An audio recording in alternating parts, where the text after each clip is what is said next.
파스콘 통제일기 문화인사드립니다. 목요강설 현월TV 목사입니다. 캠프 둘째 날이죠. 캠프 둘째 날인데 저는 목요강설을 하고 있습니다. 녹화방송의 묘미라고 할 수 있죠.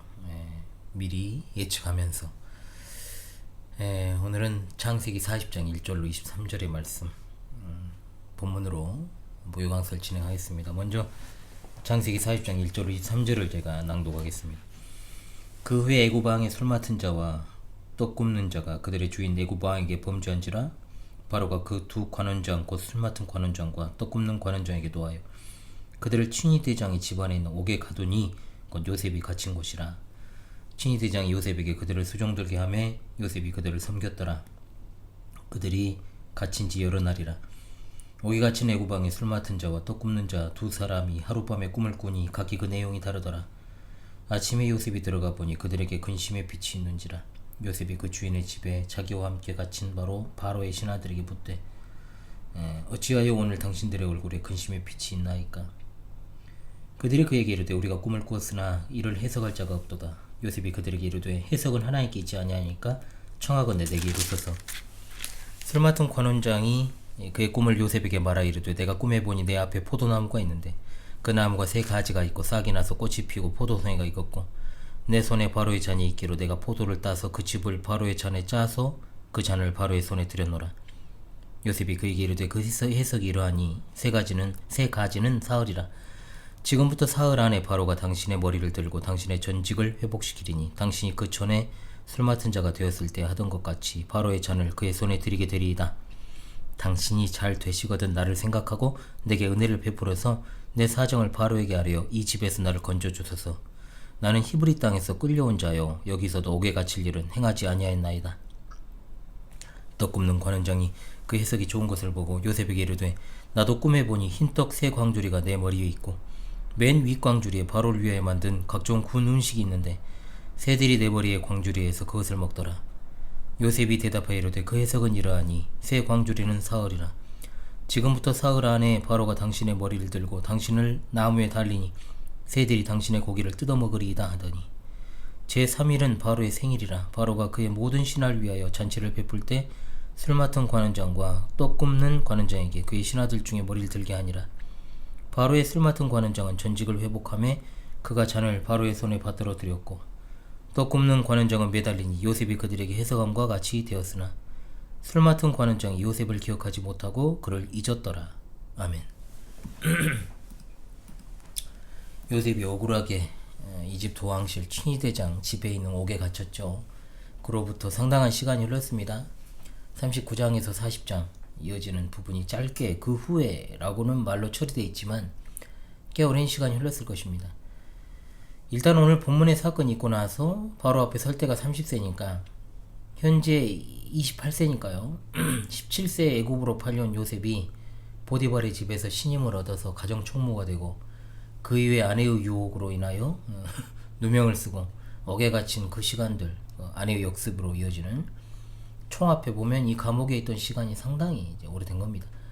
요셉이 오늘 본문에서 꿈을 해석하는 해석자 역할을 감당하고 있습니다. 꿈 이야기를 일전에도 드렸지만 우리도 살아가면서 꿈을 여러 번 꿀 때가 있고 또 정말 꿨던 꿈이 현실에서 이루어지는 그런 신기한 경험도 들어있고 저도 그렇습니다. 굉장히 많아요 그런 적이. 다 기록해 놓죠 그런 것들은. 그런데 그런 이야기들을 제가 예를 들어서 강단에서 해버리면 사이비가 되는 거죠. 그리고 또 과거의 일들이 꿈으로 다시 재방송되는 경우도 있고요. 어찌되었든 우리가 꾸는 꿈의 90%는 의미 없는 개꿈이지만 어찌되었든 요셉이 살아가던 당시 꿈이라고 하는 것이 굉장한 의미가 있었다는 것. 왜냐 성경의 계시가 완성되기 이전 특히 구약시대의 꿈이 하나님의 계시 전달의 방편으로 사용되었기 때문입니다. 오늘날도 마찬가지입니다. 과거의 요셉이 오늘도 마찬가지예요. 과거의 요셉이 자신이 꾼 꿈을 사람들에게 알린 것도 하나님께서 요셉의 꿈을 통해서 사람들에게 장차 일어날 일에 대해서 알려주신 것이므로 요셉은 하나님의 사람, 즉 선지자로서의 하나님의 계시를 전달한 것이었다라고 말씀을 이미 드린 바 있습니다. 오늘날에도 하나님께로부터 꿈을 비롯해서 다양한 방식으로 계시를 전달받는다고 주장하는 자들이 있죠. 것들이라고 할게요. 하나님께서는 계시가 완성된 이후에 하나님의 말씀인 성경을 해석하는 자들, 즉 합법적인 목사에 의해 그 계시가 전달되도록 하셨기 때문에 오늘날 하나님 말씀을 해석하고 해설하는 목사가 바로 선지자직을 수행하고 있다라고 볼 수 있고, 여전히 오늘날에도 하나님께서 성경 외에 다른 특별한 계시를 내려주신다고 주장하는 자들은 2번, 3번 물을 것 없이 이단이고 거짓 선지자들이기 때문에 무조건 걸러야 되는 겁니다. 오늘 본문의 핵심적인 사항은 뭐냐? 요셉이 꿈을 해석했다는 것 자체가 아니라 그걸 통해 하나님께서 우리에게 전달하고자 하는 메시지가 뭐냐? 이걸 파악하는 것이 될 것입니다. 요셉이 꿈을 해석하는 것에 포커스를 맞춰버리면 요셉은 그냥 용한 점쟁이 같은 인물이 되어버리죠. 이미 말씀을 드렸던 것처럼, 자, 그 당시 꿈이라고 하는 것이 그 의미가 오늘날 사람들이 일반적으로 꾸는 꿈의 의미와 다릅니다. 하나님께서 꿈을 하나님의 계시 전달의 방편으로 분명히 삼으셨으니까 오늘 본문에 등장하는 꿈도 바로 하나님의 뜻을 전달하는 방편으로 사용된 겁니다. 계시 전달의 수단이었다는 거죠. 아유, 추워요. 지금 추워가지고 제가 움츠러드는 거예요. 정말 춥네요. 그리고 요셉이라는 사람이 꿈을 해석하는 것도 오늘날 특정인들이 꿈꾸고 그걸 해석하는 것과 다를 수밖에 없습니다. 형들에게 미움받고 또 실제적인 위해를 당해서 애굽에 이제 좀 팔려온 요셉이었지만, 정말 애굽에서의 삶이 참 신실했잖아요. 진짜 참으로 하나님께 대한 신실함은 곧바로 사람에 대한 신실함으로 나타나니까 그의 삶이 보디발의 집에 있을 때는 그 주인에게 신뢰를 얻어서 집주인의 소유를 맡게 되었고, 또 잘나가던 시절에 보디발 아내가 강력한 유혹을 펼치고 역습을 해가지고 그런 정말 됐지만 어찌되었든 단호하게 뿌리치고 자기 성결함을 지켰던 요셉 아닙니까? 물론 그 결과가 이제 감옥에 갇히는 것이지만 결과적으로는 하나님의 크신 섭리적 인도하심이었으니 우리가 어떻게 이것을 헤아릴 수 있겠습니까만, 우리가 이를 통해 성도가 하나님 말씀에 대한 순종을 위해 고난을 각오해야 된다라는 것을 교훈받게 됩니다. 하나님 말씀을 지키고 또 신앙생활 충실하게 한다고 해서 탄탄대로가 열리는 거 아닌 거 다 알잖아요.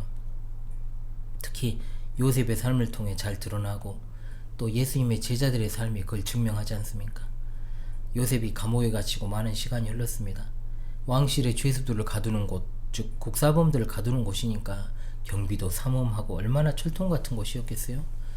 그러니까 요셉이 감옥에서 나가는 방법은 유일한 길은 하나밖에 없습니다. 오로지 이집트의 최고 권위자보다 더 강력한 분이 이곳 감옥에 정말 그걸 꺼내주시는 길 외에는 없다는 거예요. 죄송합니다. 추워가지고 지금 말이 헛나가요.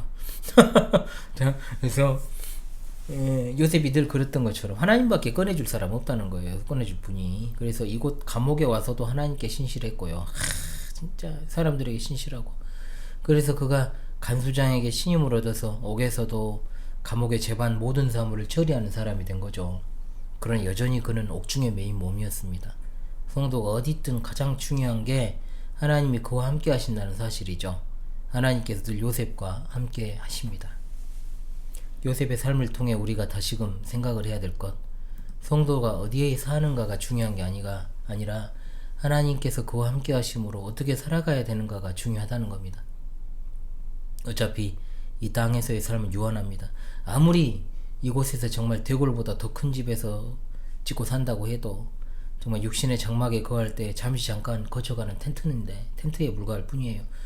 우리가 영원히 거하게 될 초소는 하늘에 있습니다. 우리 예배당이 과거에 비해서는 더 나아졌지만 여전히 좁고 누추하죠. 좁잖아요. 와서 보신 분들은 알겠지만 우리가 영원히 예배할 예배당도 하늘에 있으니까요.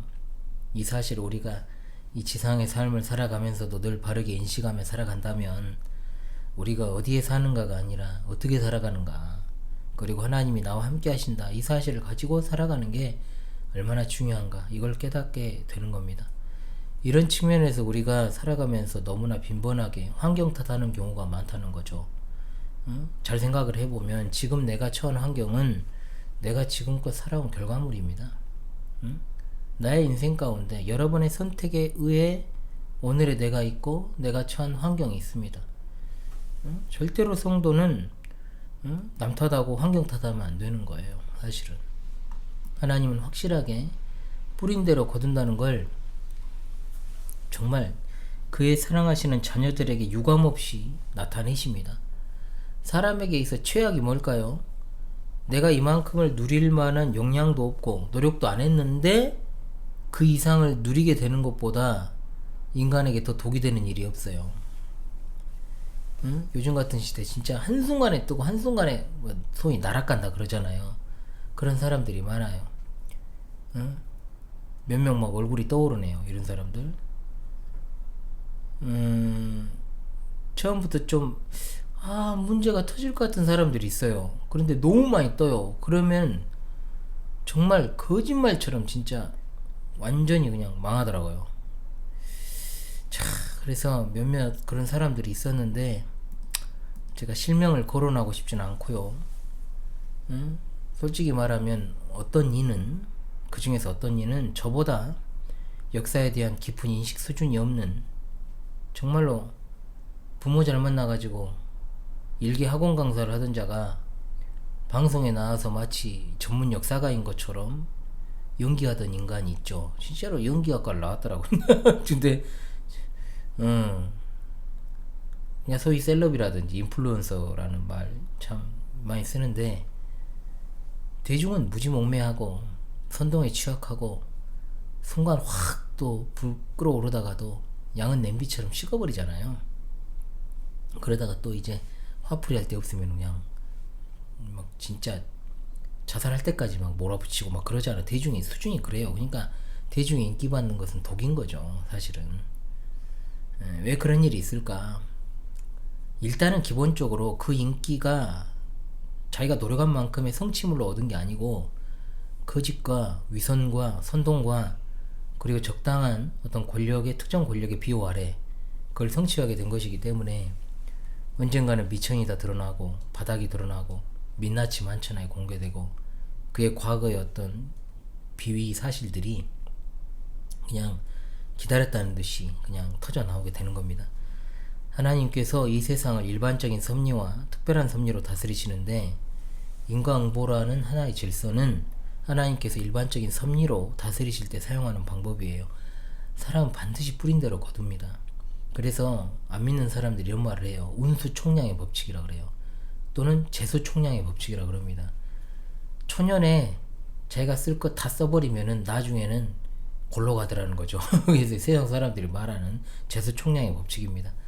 성경에서도 육신으로 심은 자와 성령으로 심은 자를 비교 대조하잖아요. 부정적인 측면과 긍정적인 측면을 분명히 보여주십니다. 뿌린 것을 갖다가 사는 날 동안에 거둘 수도 있지만 죽어서 거두는 건 당연한 건데, 하나님께서 살아가시는 날 동안에 거두게 하시는 일들이 꽤 많습니다. 예수님 믿지 않는 사람들이 굉장히 많은 세상 속에서 우리가 살아갈 때 정말로 저 사람은 가진 거에 비해서 많이 떴다 하면은 추락하는 것은 날개가 없다고 표현이 됩니다. 우리 그리스도인들은 하나님의 섭리에 의해 이런 일이 일어난다는 사실을 믿습니다. 따라서 오히려 그리스도인은 하나님이 정말로 이만큼이나마 내게 주신 것에 대해서 정말 큰 은혜로 생각을 하고 우리가 주어진 것에 만족하며 자족하는 삶이 그래서 중요한 겁니다. 물론 사람이 더 나은 환경을 위해서 노력하는 것은 참으로 필요합니다. 그러나 성도에게 있어 가장 중요한 건 어떤 환경에 놓이더라도 믿음을 잃지 않고 끝까지 그 믿음에 따라 살아가는 것입니다.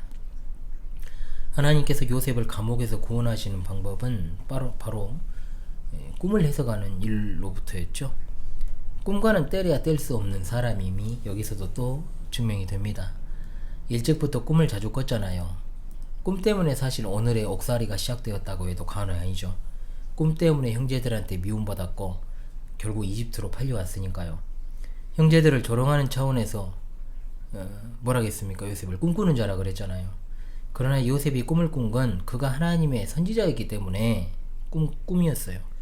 하나님의 선지자로 그가 하나님이 주신 계시 전달의 수단인 꿈을 꾸었으므로 형제들이 요셉을 꿈꾸는 자라고 조롱했다는 것은 그들이 요셉을 하나님의 종으로서, 즉 선지자로 인정하지 않았다는 의미도 들어있는 겁니다.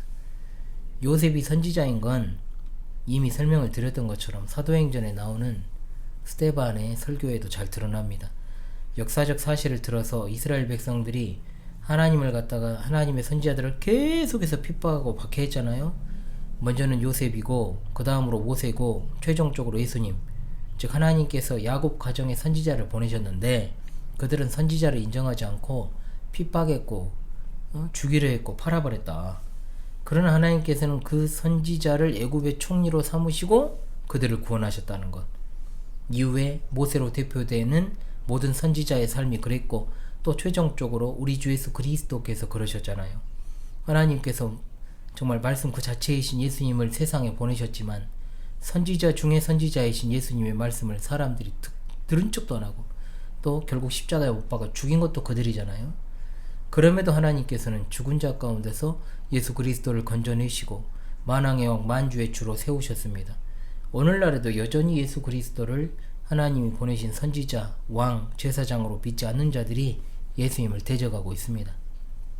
그러나 아무리 그들이 인정하든 인정하지 않든 예수님은 온 천하 만민에게 복을 내려주시는 분이시오. 또한 예수님을 통하지 않고는 아버지께로 갈 자가 전혀 없습니다. 그야말로 복의 근원이 되시는 겁니다. 하나님께서 요셉을 감옥에서 구원하시려고 섭리하시는 가운데 이 감옥에 이집트 왕 바로의 최측근에 해당하는 두 사람이 수감됩니다. 하나님이 그렇게 하신 거죠. 술 맡은 관원장과 떡 굽는 관원장이다. 뭐 이름만 보면 청와대 주방장, 조리사 정도로 생각할 수 있습니다만은 청와대 주방장도 대단한 거죠. 그런데 이 둘은 고대 세계에서 막강한 권력자들이에요. 왜? 왕이 가장 신뢰하는 자만이 왕의 포도주를 관리할 수 있고 또 왕의 식탁을 책임질 수 있기 때문에 그렇습니다. 그래서 이 둘을 갖다가 공중에서 요리하는 셰프로 생각하면 안 됩니다. 관원장이라는 말은 왕실 최고위직에 있는 자들을 가리키는 말이니까요. 그런데 국사범이 갇히는 감옥에 갇혔으니 아무래도 반역과 관계된 죄를 지었다라고 볼 수 있습니다. 억울한 누명을 썼든 아니면 간접적으로 연루가 되었든 왕이 그들에 대해서 경노했다는 뜻의 단어가 사용된 걸 보면 보통 일은 아니에요. 일단 그들에게 판결이 내려지기 전이잖아요. 그래서 칭의대장 요셉을 시켜 그들을 수종들게 한 겁니다.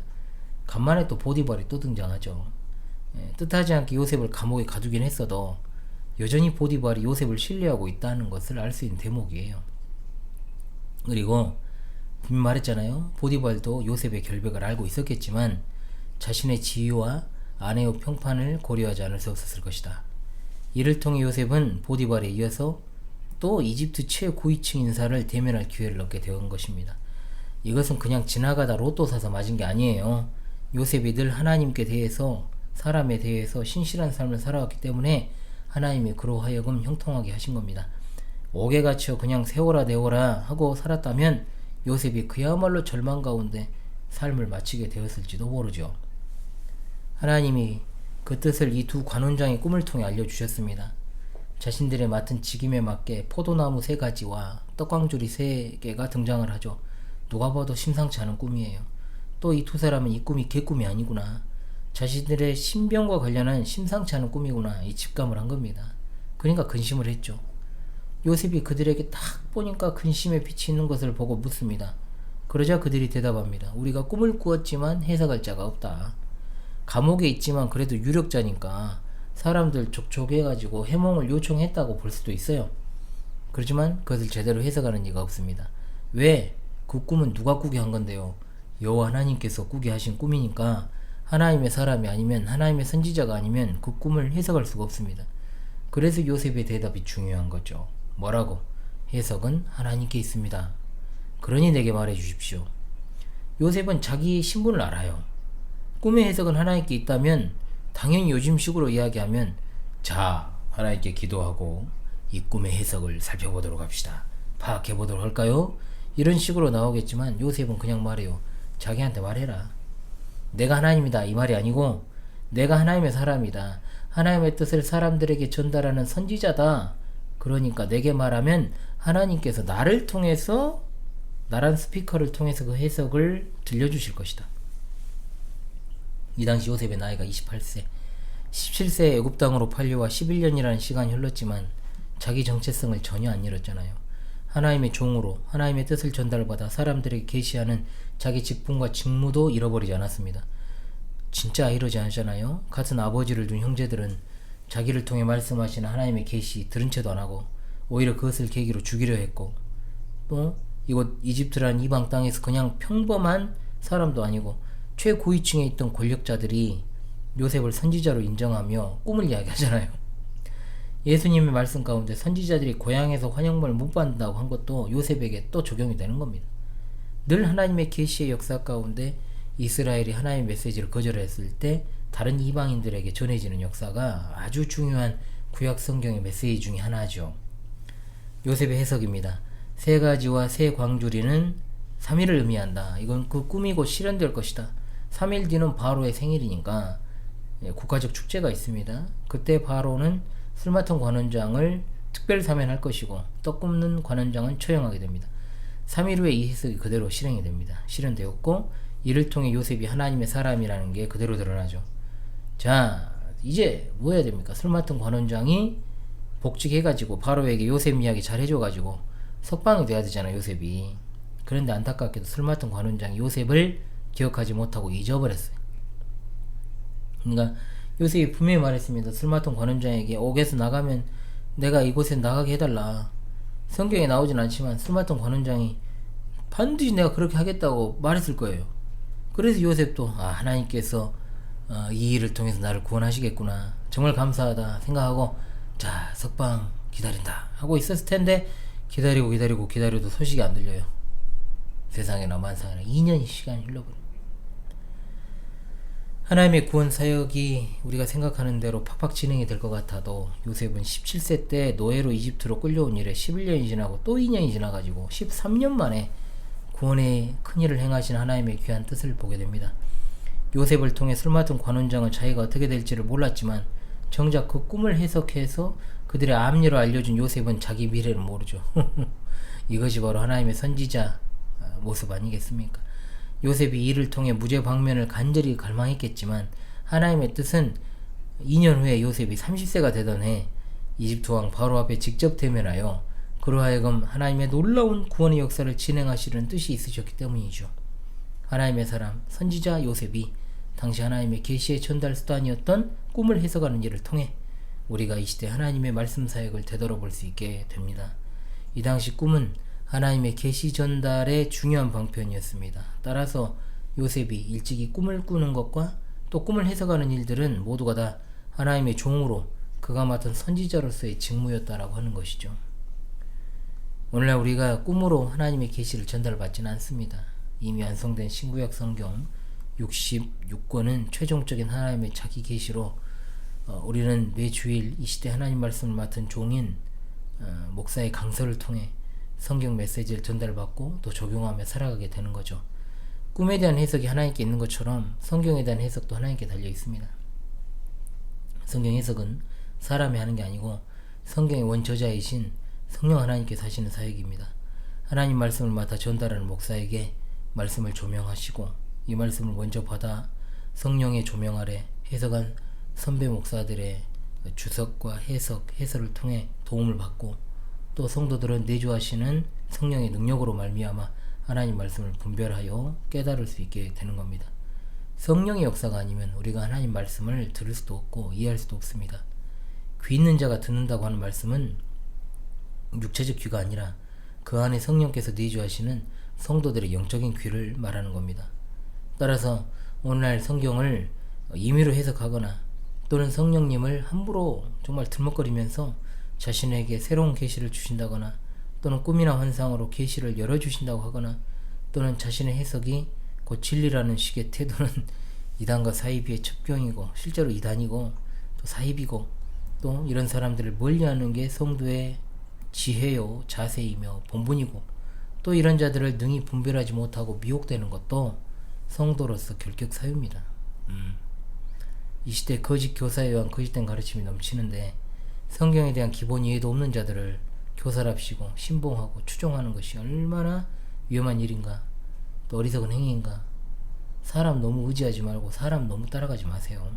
진짜 요셉을 하나님께서 선지자로 보내신 건 결국 최종적으로 자기의 사랑하는 독생자 예수 그리스도를 보내주실 것을 보여주시는 것이요. 또한 예수 그리스도께서는 성령을 우리에게 보내셔서 우리의 유일무이한 믿음에 대한 교사가 되게 하신 겁니다. 성령님께서 하나님 말씀을 가지고 우리를 가르치십니다. 말씀을 떠난 성령의 사역은 없습니다. 오늘날 겸손하게 성령을 따라 행하고 성령을 따라 성경을 연구하고 가르치는 모든 참된 목사들의 가르침의 사역을 통해 하나님 말씀이 주는 진정한 위로와 소망 가운데 살아가시는 여러분 되시기 바랍니다. 참된 신앙생활이란 이런 겁니다. 하나님 말씀인 성경은 우리 신앙과 생활에 있어 정확무한 법칙입니다.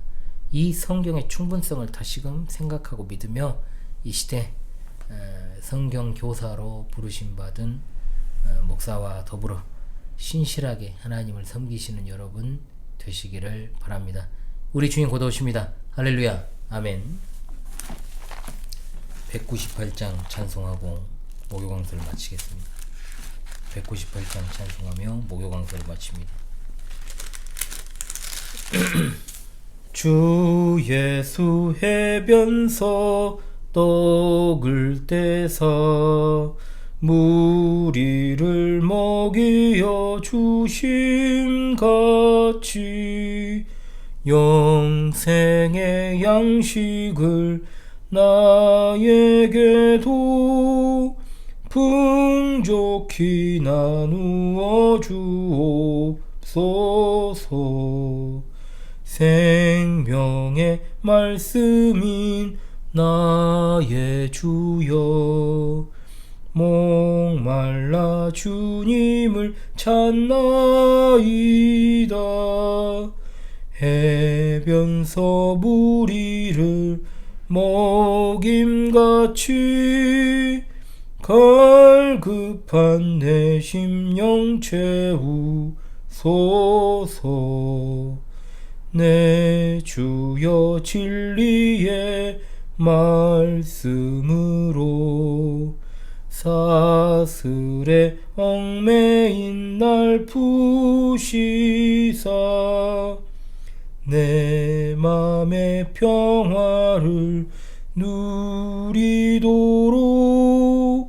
영원한 생명을 주옵소서. 성령을 내 맘에 보내셔서 내 어두운 영의 눈 밝히시사 말씀에 감추인 참 진리를 깨달아 알도록 하옵소서.